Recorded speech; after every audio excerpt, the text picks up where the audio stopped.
Hi everyone, nice to be with you this morning. I'm David Barroux, I work for the French newspaper Les Echos. And I'm very pleased to be on stage with Xavier Girre, who has been for the last 6 months the CEO of SUEZ. Before that, he has worked in many big and famous French companies, for EDF, where he was the CFO before he joined SUEZ, but he worked before also at La Poste, and for 12 years at Veolia, which is a direct competitor of SUEZ. So he knows this industry. To introduce SUEZ, SUEZ is a very famous name around the world. It's an iconic name in France. It's a 160 years old French company. It's present in more than 40 countries with more than 40,000 employees. The main and the core business of SUEZ is water. Treating water, selling water, and it has around 68 million clients, people worldwide using its services in the water industry. But it's also an actor in the energy and the recycling of key strategic raw materials. It's a company that with a turnover of around 9 billion euros. I've spoke too much, but let's switch to you, Xavier. Before we talk about your main businesses, which are water, energy, and recycling of raw materials, I'd like to have your point of view on a key subject, which is geopolitical. As the minister mentioned, we are in a time of many changes, and the question that many people face in Europe is, can Europe be competitive? Most of your business, even if it's not all of your business, is in Europe, but you talk today to an international audience. How optimistic are you for Europe competitiveness? Sometimes we say that we have too much regulation, too many norms, and a cost of employment in France, and a cost of energy, a cost of everything that makes it very difficult to be competitive in this world. Are you optimistic about Europe? Good morning, David. Thank you very much for having me today. I'm very happy to be with each of you this morning and to share some convictions and also what we're doing within SUEZ. I mean, it's and as you said, I mean, it's a great, iconic company. I'm very proud to be a CEO of today. I mean, in order to answer your question, I mean, first, you're right. I mean, today we have too many norms, too changing norms. We have quite a high cost of work. You're absolutely right. These are, I think, well-known and really true handicaps of Europe. We have some other difficulties, which are a very low demographic growth, which, of course, which hampers, I mean, the growth also of the economy, and we have also some difficulties to overcome, in particular in the innovation. The minister referred to that, saying, okay, we have great innovation, this is true, but nevertheless, as regards data management, as regards AI, we have some champions, but the world champions, as we know, are not today European ones. So we definitely support the European champions.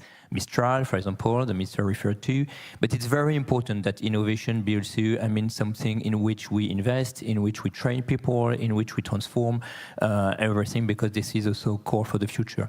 But having said that, and it's important to consider these difficulties, these handicaps that we have today, and very important to work on them in order to work on our costs, to work on our regulation, to work on innovation. I really think that we have plenty of advantages also, plenty of strength.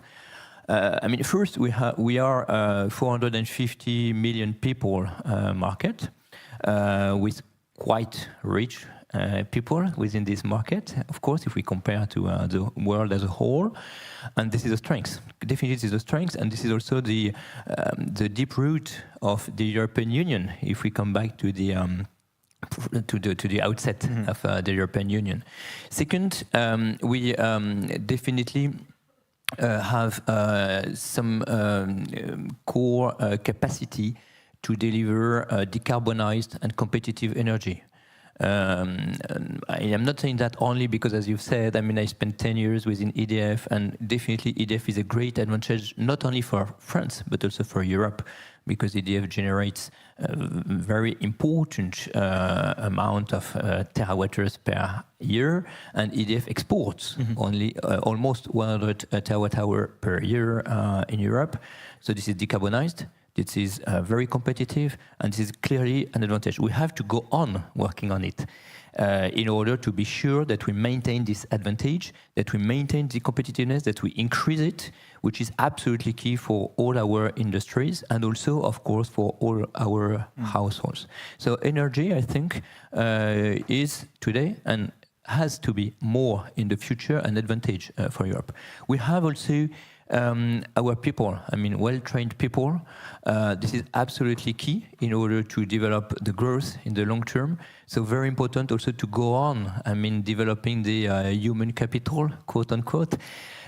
We all know that we are submitted to very strong competition in that field, but nevertheless, we have great schools, great universities, great networks of knowledge. Very, very important to go on and definitely to convince young people to work hard, to work in sciences, to go to the industries, and to definitely go on developing this advantage. And maybe another point which really I think is also very important is the fact that we have great infrastructures and great corporates. I mean, infrastructures, all the key infrastructures are there in Europe. Roads, airports, water, energy. These great infrastructures are there in Europe. And you know, when you travel a lot, you really notice that it's not the case everywhere. So it's absolutely key. And we have also great corporates. French ones, of course, the minister referred to also, but not only French ones. All European, all over Europe, we have great companies.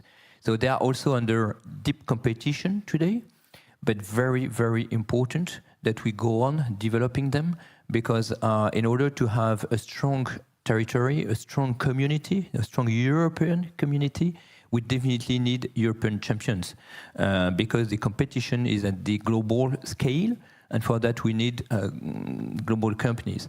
So, you know, I mean, it's not only a question of optimism or pessimism, but it's very important to be accurate in our appreciation, in our assessment, and to develop these key advantages that we have within Europe. Okay, let's move on to the key business of SUEZ, which is water. We take water for granted in Europe. As you said, maybe in some areas of the world where they don't have such a great infrastructure, water is not that easy to get. But in France, we take water for granted. But are we maybe too naive? Because water is also made of shortages, challenges, and price issues. So how sure are we that water will always be that easy to get, and for something which is we cannot live without, but it's not that expensive? Well, you're absolutely right. I mean, we've almost always taken water as a given. And it's not. Obviously, it's not. And we more and more see that it's no longer the case. I mean, 1/3 of the European countries may be exposed to hydro stress in the years to come. 1/3 of the surface water are not at the right level of quality, and quality in Europe, and quality matters a lot also. And 1/3 also of these of our European rivers have already reached their level of potential overflow, potential flooding when there are massive storms. So due to this climate change, due to the fact that these events are, I mean, of a great magnitude today, I mean, Europe is no longer a specific territory in which we could take water as a given. So it's very important to have that in mind, because stress, quality, and risk of overflooding definitely are also our day-to-day life today within Europe. So that's why this knowledge is key, and then action is key. And in order to act and to protect people, to protect our industries, because we need water of quality, water that has to be available, water that has to be competitive, as you've just referred to, for both industry development and for people. In order to bring that, we definitely need to invest in order to go on developing the infrastructures. And today, that's absolutely right. We are a bit lagging behind. We are a bit living on all that has been done in the past decades, and we need to reinvest in our networks, to reinvest in the production of drinkable water, to reinvest in the quality of water in order to fight against pollutants, in particular what we call PFAS or permanent pollutants. This is just key. And for that, today, the best studies show that we are lacking more or less 15 billion euros only in France for within the next 5 years, so which is 3 billion per year, in order to reduce the leakage of our networks. And it's more or less the same order of magnitude that has to be also invested in order to improve massively the quality of water, as this will be required by the norms in the years to come, but also by households, by population, because of course, this is a constant progress. When you identify new pollutants, you want to, of course, characterize them and eliminate them. Does it mean that water will have to be more expensive? Because if you have huge investments to make, you and your competitors, does it mean that we will have to, as consumer, on a personal level or in industry or in agriculture, will we have to be willing to pay slightly more for water or highly more? It means that as regards price per unit, yes. But as regards a global spend, not necessarily. It depends also on the volume that is, of course, spent. So it's important also to go on saving water in order not to spend water which can be saved.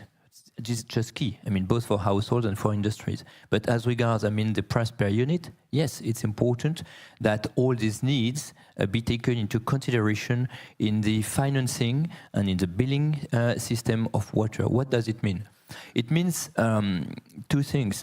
First, today the operators are paid mostly on volume. 85% of the revenues of operators like SUEZ are based on volumes.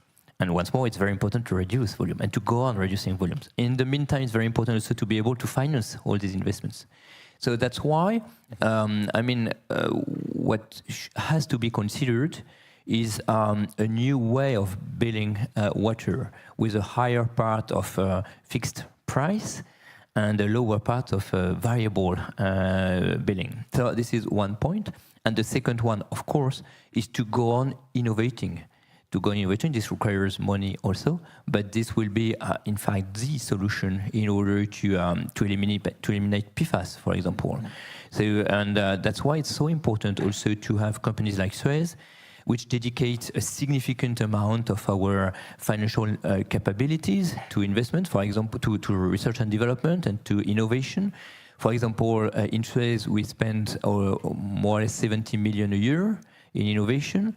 We have 1,300 experts, 10 research centers, and for example, we have developed dedicated capabilities to characterize and to eliminate PFAS, as we have already implemented, for example, in Ternay, in the Lyon region, in the valley of Chemie, which is so important. Chemical industry, because there you have, of course, questions of water quality. So it's just a practical case. But in order to be able to do that on a regular industrial basis, of course, very important to go on innovating.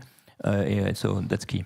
Last question maybe on water, because then I want to be able in the last 10 minutes to talk about energy and strategic raw materials. But last question on water and reuse. Will reuse be important even in in Europe, or is it something just for countries that have a real lack of water, like in the Southern Hemisphere? Reuse is also part of the answer, of course, and it's necessary. Today, reuse in France, it's only 0.6% of water that is reused. In Europe, it's 2.4%. So it's very, very low. The goal that has been set by the European Union is 10% by 2030. Will it be reached? I don't know. 2030 is almost tomorrow. Yes, so it's almost tomorrow. So will it be reached in 2030? I don't know. But what's important is to develop all the reuse options from a technical point of view and also from a regulation point of view. Because today regulation is very, very, very drastic as regards reuse, and there are plenty of usages that could be done via reused water. So yes, reuse is just key. We are working a lot about reuse, and it's very important also to unleash the options as regards reuse. And maybe another point which is very important also and not very well known is aquifer recharge. In other words, it's very important also to recharge the aquifer, the nappe phréatique, in order to renew the global capacity. And how do you do that? Because it's natural elements that you cannot decide. Yeah, so, no, but I mean you make convergence of water on specific places, which then by filtration enter in the aquifer, and then you can reuse them also. So very important to go on developing that via innovation, via industrial solutions, and of course it requires, as you were referring to, an improved way of financing all that. It's very key because, as you were saying, and as and I affirm, water is no longer a given. So water availability key, water quality is key, and of course the price of water is also key in order to sustain competitiveness within Europe. Let's move on to your second business, which is energy. You have invested in energy through, I guess, maybe at the beginning, waste management, because you were collecting waste, burning the waste to produce energy. But you have how confident are you that, as maybe for water, energy will not be faced with some scarcity or will not become a product that is difficult to get? Will we also have energy as a easy product that will be always available, or is there a risk that on some points there will be a scarcity of energy? I mean, we already suffer some scarcity of energy in 21-22 in France. That's true. So it's not very old. So today everyone has already forgotten that. Because today, I mean, as I was saying, I mean, EDF is exporting 100 terawatt-hours because the nuclear fleet works very well and the demand is not that high. So as a consequence, of course, there is a capacity to export in order to balance demand and supply. But 3 years ago, we were suffering energy scarcity. So very important to keep that in mind. It may happen again. So it's not a given neither energy. It's not a given as regards sovereignty. So very important to diversify the sources of raw energy, sources of energy itself, meaning renewables, hydro, nuclear, of course, very important to go on. So with a clear planification, which is just key, because these investments require decades, in particular for a nuclear fleet. So very important to have a clear long-term view and planification. And very important also to develop local sources for energy. So this is important. More decentralized. So this is the case for renewable energy. It is also the case for energy that we can generate via waste management, in particular, via EFW, so energy from waste, so incineration of some wastes, in order to generate thermal energy and electric energy. Which is very useful, which is vastly renewable, which is very competitive, and which gives also a kind of autonomy to territories. So, of course, we developed that. Last year, we generated as SUEZ 8 terawatt-hours of energy, so it's quite significant already. Of course, we go on developing that. Very important to diversify beyond that, via also using the energy that you can get from the sludge taken from the wastewater, and then you can develop thermal energy also from that, in order to comfort the sovereignty of the territories, to comfort the renewability of the energy. And all these sources are also competitive. So, it will be a very important part of the sovereignty of territories. How much of your business is done in energy today? If you compare to water, you're mainly a water business, or energy is growing and it's one of your business in which you want to invest more? Today, in fact, we have two different businesses, which are water and waste and energy. I mean, is a byproduct, if you can say it. Mostly developed via waste management, but also via water management, waste and water management. So, and it will be more and more significant. Because, I mean, in order to deal with waste, you can either landfill waste, but of course, from an environmental point of view, it's less and less acceptable, or generate energy. And this is very important to go on developing energy, because this is vastly renewable, this is local, and so this is what we are doing. In France, for example, we operate 34 energy from waste plants. Or you can recycle waste. So in particular, as regards metals, for example, you can generate new metals from old used metals, and recycling is just key also for development and for sovereignty. So good transition for the last theme I wanted to touch upon with you, which is through recycling you can have access to more raw materials, more rare earths. The minister mentioned the fact that we're very dependent on sources of materials coming from China. Is this possible that if we invest really more into recycling in a future that is not too far, we can reduce this dependency, or it will only be a kind of a marginal support to the needs to what we're facing in terms of needs? Well, recycling will be a contribution. It will not, I mean, massively change the order of magnitude, but it's a very important contribution, because we have all these metals, we have these rare earths, I mean, in front of us, if we recycle them properly. For example, as regards the needs that are anticipated for lithium battery needs for the electric cars. For the electric cars, by 2030, we'll see, of course, but today's forecast is that the need will be multiplied by 12 compared with last year. Maybe it will be 10 and not 12, maybe it will be 8 be more. or 9, but massively more, massively more. And it's just an example. As regards copper, for example. And for lithium, if we recycle, we can contribute. We can contribute in what part? I mean, we'll see, because it will depend on the technologies that we will be able to use, and on the sustainability of the business models. But that's why it's so important to develop that massively in order to reduce dependency. Same thing on copper. Copper, I mean, the forecasts are that the need for copper will be plus 40% in 2030 compared with today. So, and copper we recycle a lot. For example, already today. For example, SUEZ is a leader in copper and aluminium recycling. We recycle 60,000 tons per year of cables, and we have in particular a partnership with Nexans about that. And this gives more or less 25,000 tons per year of copper and aluminium. So it's just an example, but it's very, very important to go on and to give all the possible regulatory visibility and all the support which is needed in order to develop recycling, in particular for metals, because it's a source of sovereignty, it's a source of raw materials, secondary raw materials, as we say, that are in fact of the same purity. And it can be cost competitive. We have 1 minute, maybe. Yes, it can. Can it be? Yes, for metals, definitely. Yeah, it's not the case for all the different